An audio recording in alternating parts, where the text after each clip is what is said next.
Ontem à noite, finalzinho da noite, o Estadão publicou uma entrevista com o advogado do Braga Neto, que também é um sinal, né, dos tempos atuais que o Brasil vive. E eu acho que essa manchete, eu acho que ele tá sendo muito honesto quando ele fala isso. E eu acho que esse pensamento, ele passará pela cabeça de qualquer advogado que for contratado para defender alguém da direita, ainda que esse advogado não seja da direita. Se ele não tem essa visão, ele vai ter. Se é um advogado que realmente, sei lá, tem busca aí só de ser um bom advogado e não tá nem pra qual lado ele defende, porque o Juca, advogado do Braga Neto, já foi advogado de seu. Não tem como não perceber que, quando você é de direita, irmão, aí o bicho pega. Defender a esquerda tem muito mais charme para ter apoio público, diz o advogado do Braga Neto. Atua há 35 anos. Eu já defendi pessoas de uma ideologia mais à esquerda, como já defendi pessoas de uma ideologia mais à direita. E esse caso me ensinou uma coisa. Você defender a esquerda é mais charmoso para a academia, para as entidades, para a própria imprensa. Juca, como é mais conhecido, advogou pois ministro já disseu no escândalo do Mensalão. O criminalista reclama que não teve acesso, por exemplo, à íntegra das mensagens do celular de Braga Neto, que foram usadas para determinar a prisão do general. Nesta semana, o Juca vai protocolar a representação no Conselho Federal da OAB, pedindo apoio contra a violação das prerrogativas dos advogados. Ele também não descarta recorrer a organismos internacionais. O advogado de Braga Neto demonstra surpresa com a agilidade que o processo foi enviado para julgamento na primeira turma, vê uma pressa inadequada e manifesta preocupação de que o calendário esteja atrelado ao período eleitoral. Eu acho que a Corte não tem que se preocupar com eleições no ano que vem. Eu acho que o julgamento, a pauta política, não pode ter influência no julgamento dessa magnitude com essa repercussão. Pois bem, vamos ver alguns trechos da entrevista. Acho que eu separei 2 ou foi 3 trechos. Qual é a principal sustentação da tese de vocês? Da defesa.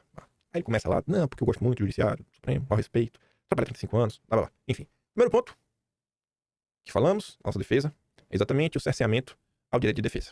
Você imagine, é um processo de 100 mil páginas. Eu vou repetir esse número, 100 mil páginas. Inúmeras provas, o Ministério Público só juntou quando apresenta a denúncia. Portanto, só essa confusão de documentos que o Ministério Público faz quando apresenta a sua denúncia, só por isso já basta para alegar a questão de que nós deveríamos ter mais tempo para nos prepararmos para essa tese. Mas eu vou dar um exemplo bem claro para você. Eu não tenho o espelhamento do celular do general Braga Neto. Eu não sei o que estava escrito, as mensagens que ele colocou, as mensagens que ele recebeu, as mensagens que ele enviou. Eu não tenho exatamente o que ele disse. Você vê como são as coisas? Como ele consegue descrever um problema real e concreto? Não é uma acusação genérica, como o Estadão gosta de fazer. Como é que eu posso exercer o direito de defesa?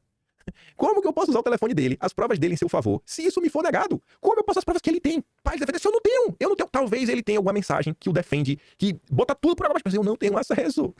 Como há outros que nos colocamos na nossa resposta. E eu disse isso aos ministros, nas audiências que nós fomos. O gabinete do eminente relator disse que foi disponibilizado, mas não foi disponibilizado. Eu afirmo que a defesa não teve todo o acesso aos autos. Para você ter uma ideia, o Ministério Público cita um trecho de um depoimento de uma gravação. E aí, esse trecho dessa gravação, de fato, é disponibilizado. Não é o Ministério Público que vai decidir o trecho que eu vou usar, que eu vou ter conhecimento. Não é a polícia que vai decidir isso, e também não é o magistrado. Mas a decisão é assim, olha, se contentem com isso. E é com isso que vocês vão exercer o seu direito de defesa. Ah, mas na gravação completa, se tiver uma coisa que foi importante, que o advogado julgar que é importante. Mas você não precisa disso, não. É pedir demais. Isso daqui é pedir demais. Vocês não tiveram nenhum apoio da OAB nesse questionamento, por exemplo? Ele fala, cara, eu atuo há 36 anos. Aí que tá a resposta, né?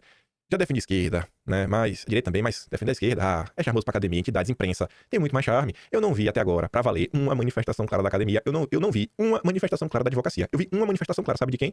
O Big Mac, Marco de Carvalho, do Prerrogativas, que evidentemente tem lado e assume esse lado, mas ele disse textualmente que era importante garantir o direito de defesa. Nós vamos bater nas portas do Conselho Federal da OAB. Eu já tive um diálogo rápido com o Simonetti, que é o presidente da OAB. E nesta semana, nós, os advogados da defesa, iremos levar uma representação pedindo apoio do Conselho Federal contra violações das prerrogativas dos advogados. Porque é importante colocar, quando você viola a prerrogativa de um advogado, na verdade, você está violando o direito da sociedade civil, porque alguém otorgou um mandato para um advogado para que ele possa exercer a sua atividade na plenitude. Infelizmente, isso não vem ocorrendo nesta ação penal. Por fim, esse é um primeiro passo, por exemplo, para vocês recorrerem a organismos internacionais. Ele falou, eu já conheci com os ministros, sabe? Não espero precisar disso.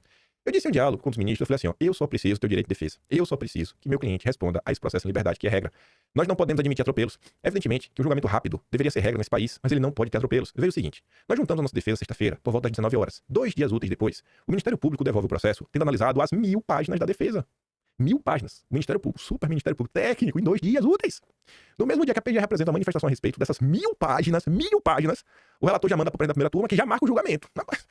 Brabíssimos. É uma rapidez que não é a regra. Esse julgamento é histórico, como a imprensa vem colocando. Estão julgando um ex-presidente da República, generais, enfim, várias pessoas. Então, eu acho que esse julgamento não pode ter nenhuma mácula. Ele não pode ter nenhuma mancha. E a entrevista é muito mais longa, tem várias coisas que você bota-se a mão. Você fala, cara, eu não sou jurista.